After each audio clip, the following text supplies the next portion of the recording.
할렐루야.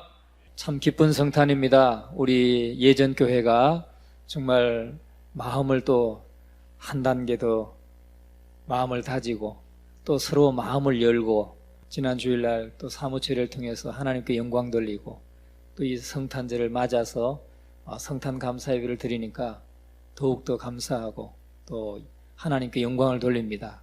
그리고 우리 예전 교회가 정말 2020년 새해는 정말 기대가 많이 됩니다. 여러분 기대됩니까? 두근두근 하십니까? 저는 두근두근 합니다. 하나님께서 우리 예전 교회를 통해서 일하실 것을 생각하고 또 하나님께서 이루실 그 하나님의 비전을 가만히 이렇게 묵상하고 생각할 때 우리 교회 금년 한 해 달려오면서 많은 어려움도 있고 갈등도 있었고 또 여러 가지 문제도 있었고 하지만 하나님께서 참 지난 주일까지 잘 매듭을 지을 수 있도록 이렇게 해주셨습니다. 그래서 제 마음속엔 굉장히 희망차입니다. 새해가 희망차인데 여러분 마음속에도 또 주님의 역사하심을 기대하면서 오늘 성탄 감사 예배를 드리고 또 새해를 맞이할 수 있기를 주님의 이름으로 축원합니다. 오늘 성탄절을 맞는 저와 여러분의 가정, 또 우리 교회, 또 우리 나라와 우리 민족에게 하나님의 크신 은총과 축복이 함께 하시기를 간절히 축원합니다. 남아프리카의 한 다이아몬드 광산업자가 세계에서 가장 큰 다이아몬드를 캤다고 합니다. 레몬 크기만한 큰 다이아몬드를 캤는데 이것을 이제 팔려면은 돈이 있는 영국에 가서 팔아야 되는데 이것을 영국으로 운반하는 것이 문제였습니다. 왜냐하면 세상에서 이렇게 주먹만한 레몬 크기만한 다이아몬드를 캤으니 이게 얼마나 비싸고 가치 있는 것입니까? 이거를 옮기려고 하면 가다가 강도 만날 수도 있고 그래서 자기가 정말 가장 신이 많은 아랫사람 한 사람을 택하여서 그 사람에게 네 사람의 호위병을 붙여가지고 네 사람의 그 경호원을 붙여가지고 영국으로 수송을 하게 했다고 합니다. 박스에 넣어서 수송을 하게. 그래가지고 그것을 영국에 있는 은행까지 잘 가져가서 은행에 가서 이제 은행장 앞에 딱 박스의 뚜껑을 열었더니 그 안에는 큰 석탄 덩어리 한 덩어리 있는 것입니다. 그래가지고 당황하는 것이에요. 이 부하가 아랫사람이 당황했습니다. 그런데 나중에 주인이 며칠 뒤에 딱 도착을 해가지고 그 자기 아랫사람을 안심시키면서 며칠 뒤에 사무실로 일반 택배, 일반 소포가 하나 딱 전달이 됐습니다. 그 안에 정말 그 레몬 크기만한 다이아몬드를 일반 우편으로 보냈다는 거죠. 사람들의 주목을 받으면 그것이 알려지게 되면 반드시 강도 만나고 도둑당할 수밖에 없으니까 결국은 사람들이 예상하지 못한 방법을 통해서 일반 소포, 그저 평범한 소포로 그 다이아몬드를 전달했다고 합니다. 사람의 몸으로 우리 곁에 오신 예수님은 평범한 소포와 같다는 거죠. 예수 그리스도가 왕궁의 왕자로 아주 귀족으로 이 세상에 오신 것이 아니고 평범한 한 사람의 가정, 여호와를 경외하는 한 믿음의 가정, 언약 백성의 가정에 예수님이 인간의 몸으로 그저 따뜻한 온돌방에 태어나신 것이 아니라 마국간에 거할 수 있는 방이 없어서 마국간에 오셨습니다. 바로 일반 소포로 오신 예수 그리스도를 우리에게 말씀해주고 있는 것입니다. 그 속에는 귀중한 하나님의 사랑의 초청장이 담겨 있었습니다. 여러분, 크리스마스 무슨 뜻인지 아십니까? 크리스마스라는 것은 크라이스트, 즉 그리스도란 말이죠. 크라이스트 플러스 메스라는 말은 예배라는 뜻이에요. 우리가 천주교에서 미사 드린다고 하죠. 미사라는 말이 영어로는 메스입니다. 그래서 크리스마스, 그러니까 마스는 예배라는 말이에요. 미사, 그 말은 예배라는 말이에요. 그러니까 그리스도와 예배라는 말이 플러스 되어서 크리스마스입니다. 다시 말하면 그리스도를 예배하는 날, 그리스도를 경배하는 날, 이게 크리스마스입니다. 그런데 오늘날 많은 사람들에게 크리스마스는 그저 파티를 열고 즐겁게 연회를 열고 즐기는 그런 즐기로만 생각하는 사람이 얼마나 많습니까? 그거는 예수 그리스도를 모르는 사람들이 하는 것이고 우리 예수 그리스도를 믿는 사람들, 하나님의 백성들, 하나님의 택하심을 받은 백성들은 하나님 앞에 그리스도의 나심을 기뻐하고 찬양하고 경배하는 날이 바로 크리스마스라는 것을 다시 한번 우리 마음속에 새길 수 있기를 주님의 이름으로 축원합니다. 그래서 크리스마스를 통해서 우리는 예수 그리스도를 예배하는 마음을 더 새롭게 하는 겁니다. 이미 2000년 전에 오신 예수님입니다. 그런데 오늘 왜 매년마다 우리가 12월 25일 날 기념합니까? 어떤 사람들은 그건 예수님 진짜 생일이 아니야.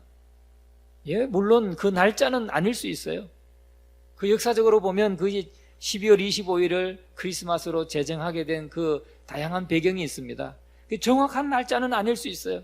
그러나 그리스도가 이 땅에 오시고 구세주와 주님으로 이 땅에 오셨다는 거, 그리고 많은 백성의 왕으로 오셨다는 거, 택한 백성들의 왕으로, 세상의 왕으로 오셨다는 사실을 기념하는 날입니다. 그렇기 때문에 그 날짜가 뭐 25일이든 뭐 아니면 다른 가을이든 그건 관계없어요. 저 호주는 여름이라고 합니다. 지금은 뭐 12월 25일이 여름이래요. 비키니 입고 산타 비키니를 입고 사진을 찍습니다. 그러나 주님이 오신 것을 기념하고 예수 그리스도를 예배하는 심정을 더 새롭게 하는 것, 매년마다 우리가 그리스도가 우리의 구세주와 나를 다스리시는 왕으로 오셨다는 것, 내 삶의 주인이라고 하는 이 사실을 알고서 깨닫고서 그리스도를 예배하는 마음을 더 새롭게 하는 날, 그게 바로 성탄절이라는 것을 여러분 잊지 마시기를 주의 이름으로 축원합니다. 그래서 그리스도를 다시 한번 우리 마음과 생활의 예배의 대상으로 삼는 것입니다. 경배의 대상으로 삼고 모셔드리고, 그래서 주님을 경배하고 주님을 찬양하고 예배하는 것, 이것이 크리스마스의 근본 정신이라는 사실을 우리가 다시 한번 확인할 수 있기를 주님의 이름으로 축원합니다.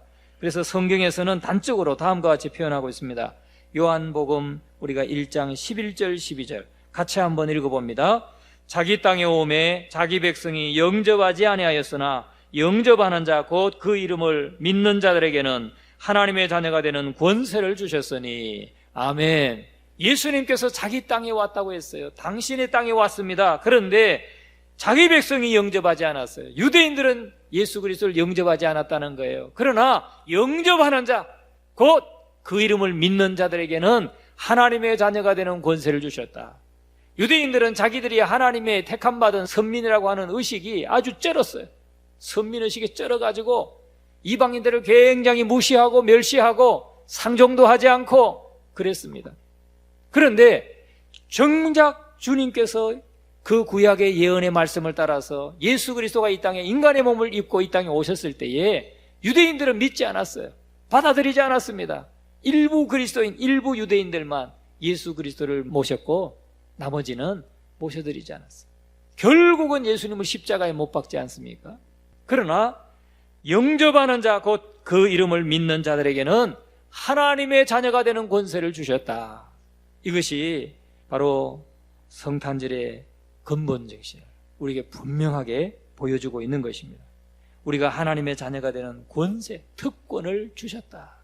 오늘 이 시간 이번 성탄절을 지내면서 혹시 이 자리에 예수 그리스도를 영접하지 않으신 분, 믿지 않으신 분 계시다면 반드시 예수 그리스도를 자신의 구세주와 주님으로, 내 인생의 주인으로 모셔드리는 결단이 있기를 주님의 이름으로 축원합니다.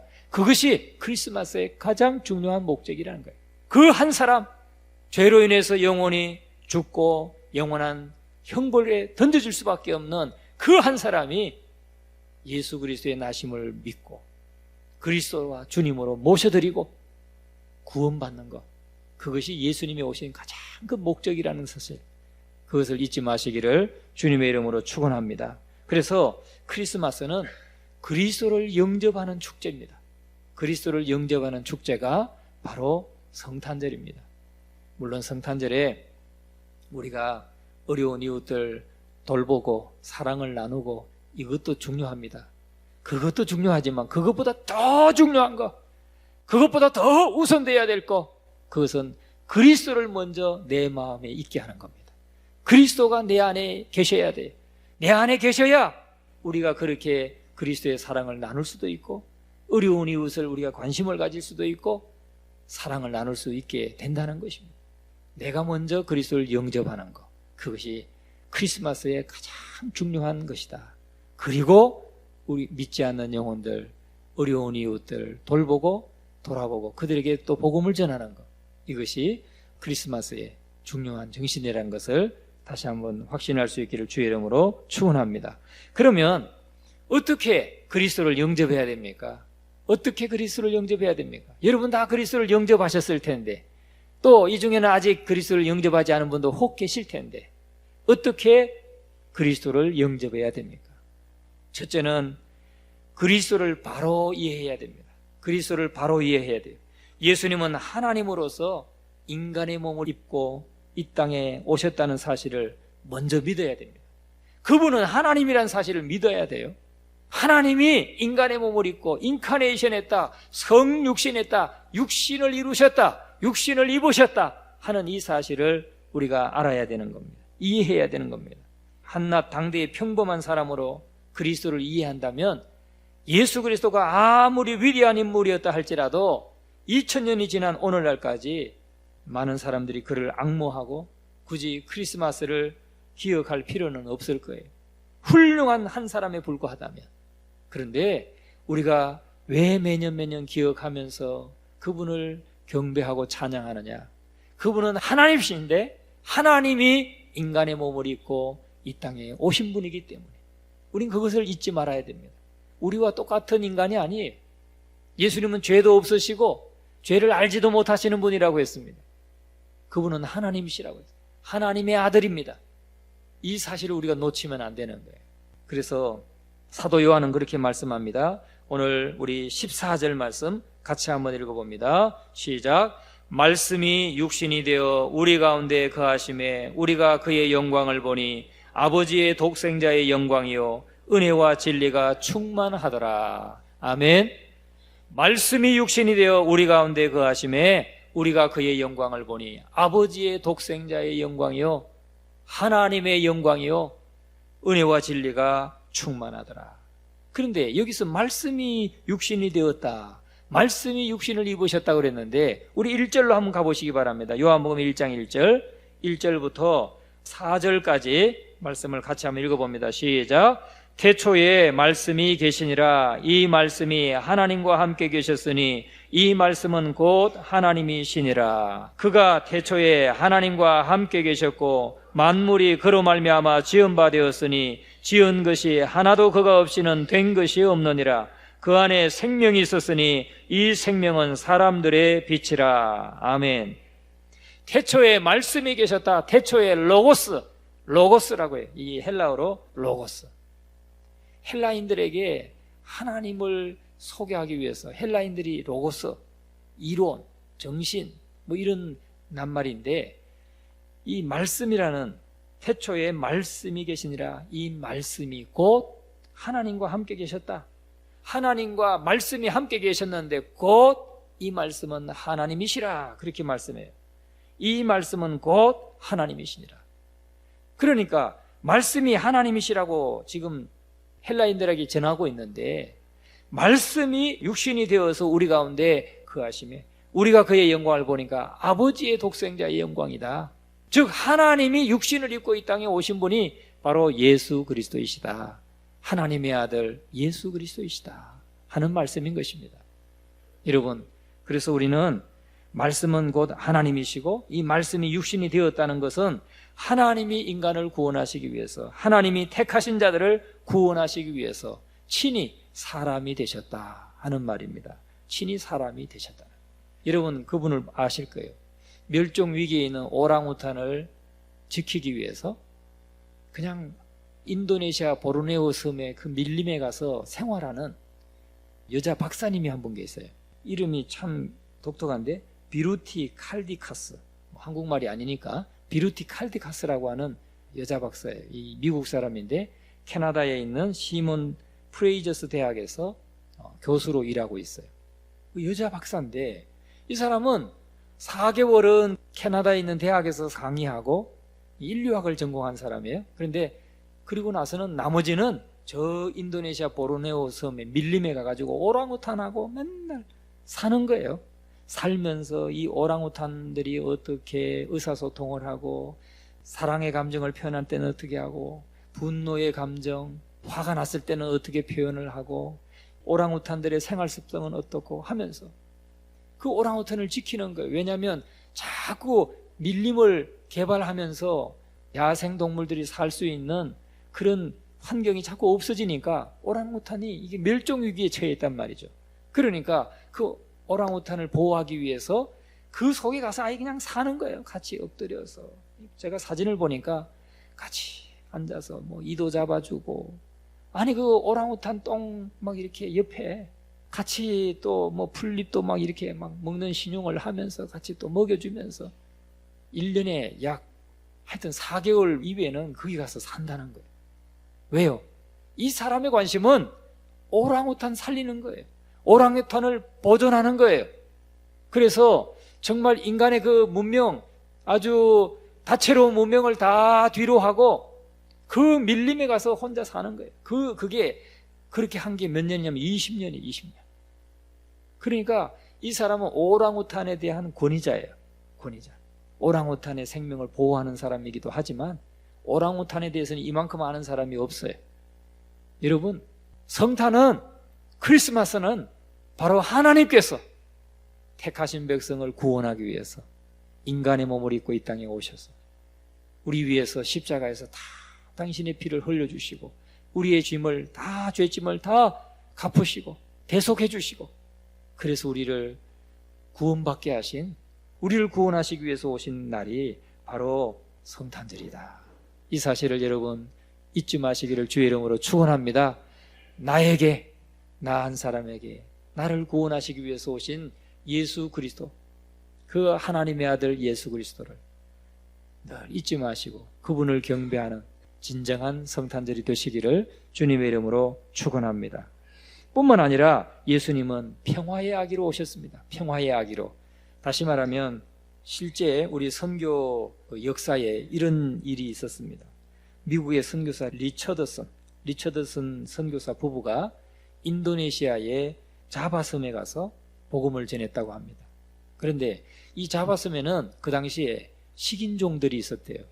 그런데 그런 식인종들 사이에 가서 복음을 전하니까 얼마나 참 위험한 곳입니까? 그런데 그곳에 갔더니 부족 간에 큰 싸움이 일어났는데, 그 사람들이 부족 간에 싸움이 나가지고 나중에 이제 화가 좀 풀리고 나서 화해할 때는 어떻게 하냐면 가장 그 갓난아기, 자기 마을의 갓난아기, 가장 갓난아기를 상대방 부족에게 주는 겁니다. 아기를 주는 거예요. 아기를. 그러면 모든 화해의 기운이 돌면서 정말 환호성을 치면서 화해를 신청했다고 해서 그 아이를 받아들고 함성을 지르고 서로 화해를 했다고 합니다.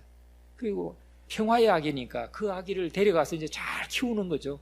이 아이는 우리 부족과 저 부족 간에 평화의 아기이기 때문에 잘 보존하고 키우는 겁니다. 이 아이를.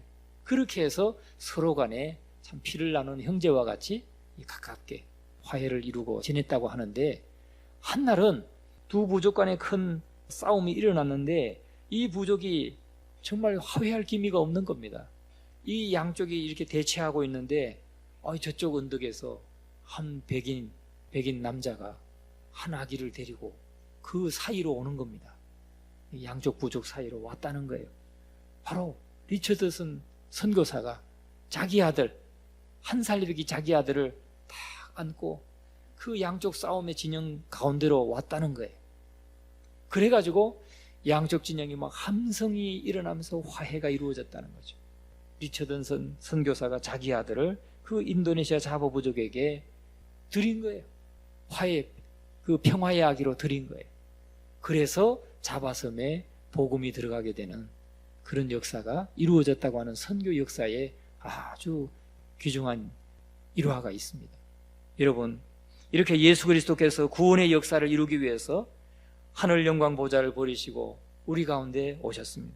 하나님께서 직접 우리 문화의 옷을 입으시고 우리 문화권 속으로 들어오셔서 우리를 만나주신 역사가 바로 크리스마스인 것입니다. 우리는 우리를 찾아오신 우리 예수 그리스도, 평화의 아기로 오신 예수 그리스도를 정말 저와 여러분의 심령 가운데 모셔드리기를 주의 이름으로 축원합니다. 한 분도 오늘 그냥 가지 마시고 꼭 여러분 마음속에 지금 고백하시기 바랍니다. 한번 따라해 보시기 바랍니다. 예수님, 내 마음속에 들어와 주십시오. 내 삶을 다스리시고 인도해 주십시오. 아멘입니까? 예, 여러분 진정한 고백이 될 수 있길 바랍니다. 그러면 주님은 정말 여러분 속에 들어가셔서 여러분의 생애를 다스리시고 인도하실 것입니다. 두 번째는 그리스도의 오심은 당신의 택한 자를 죄에서 구원하기 위해서 오셨다는 이 사실을 믿고 영접해야 된다는 거예요. 내 죄를 사하시기 위해서, 그래서 나를 죄에서 구원하시기 위해서 예수께서 오셨다 하는 이 사실을 믿음으로 받아들이는 겁니다. 그리고 예수 그리스도를 인격적으로 모셔드린 겁니다. 지금 저와 여러분이 고백했던 것처럼 인격적으로 고백한 거예요. 이건 바꾸는 거 아닙니다. 나 그때 그냥 한번 말해줬어요. 목사님이 하라고 해서 그냥 한번 따라 해줬어요. 그런 거 아닙니다. 그렇습니까? 여러분 진정으로 고백하셨습니까? 아멘. 진정으로 고백한 것이어야 됩니다. 그러면 예수 그리스도는 저와 여러분 속에 들어와 계시는 것입니다. 마태복음 1장 21절에 이렇게 말씀합니다. 아들을 낳으리니 이름을 예수라 하라. 이는 그가 자기 백성을 그들의 죄에서 구원할 자이심이라 하니라. 바로 예수라는 이름, 우리가 늘 예수님 하는 이름은 그가 자기 백성을 그들의 죄에서 구원할 자라는 뜻입니다. 죄에서 구원할 자라는 뜻이에요. 예수님이란 이름이. 여러분 처음 하셨죠? 아니라고요?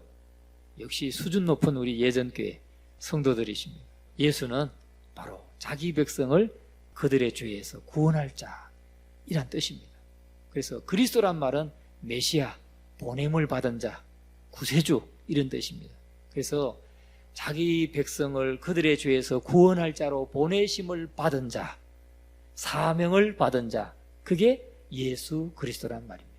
오늘 우리가 이 성탄절에 그 의미를 분명하게 깨닫고 정말 주님을 마음속에 모셔드림으로 진정한 성탄절, 주님이 기뻐하시는, 주님과 화목을 이루는, 하나님과 화목을 이루는 성탄절이 되시기를 주님의 이름으로 축원합니다.